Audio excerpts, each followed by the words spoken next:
नमस्कार, मैं आश्रुति वोहरा और आप देख रहे हैं नेक्स्ट 9 न्यूज।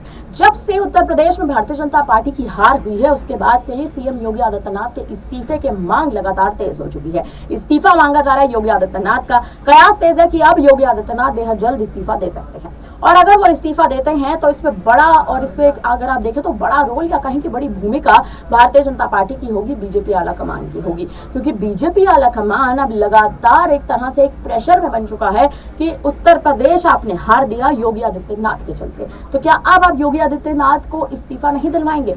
इसकी जो गूंज है वो महाराष्ट्र से भी आ रही है। हाल ही में देवेंद्र फडणवीस ने यूपी के मुख्यमंत्री योगी आदित्यनाथ के इस्तीफे की मांग उठाई और जिस हिसाब से इस बार उत्तर प्रदेश में बीजेपी की करारी हार देखने को मिली है, 33 सीटों पर यूपी में कहीं ना कहीं बीजेपी जो है वो सिमट चुकी है, 37 पर सपा सिमटी है।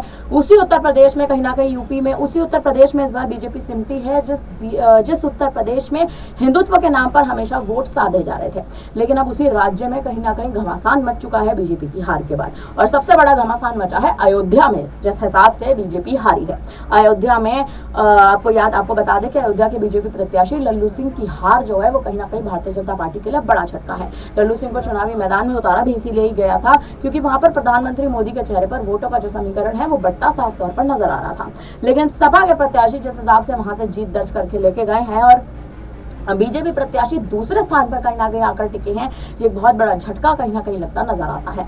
अब मुद्दा ये उठता है कि अगर अयोध्या हारने के बाद और आप देखें कि धर्म से सबसे बड़ा जो एक मुद्दा जो कहीं ना कहीं अयोध्या के क्षेत्र से जुड़ता नजर आता है, वो अयोध्या हारने के बाद उत्तर प्रदेश में आखिर कितना बड़ा झटका बीजेपी को लगता नजर आ रहा है, क्योंकि योगी आदित्यनाथ की इस्तीफे की मांग जो है वो अब तेज हो चली है। जनता कहीं ना कहीं जो है उनको जनता को अभी तक यूपी की भरोसा नहीं हो रहा है कि बीजेपी की हार आखिर उत्तर प्रदेश में कैसे होती नजर आई। मुद्दा ये भी उठता है कि अब उत्तर प्रदेश के 2027 के विधानसभा चुनाव जो है वो एक बड़ा फोकस है और इस बड़े फोकस में अगर बीजेपी वापसी करती नहीं नजर आई, अगर बीजेपी वापसी नहीं करती है तो अगर आप देखें कहीं ना कहीं जो झटका है वो झटका बीजेपी को लगता, योगी आदित्यनाथ को लगता साफ तौर पर दिखाई देगा।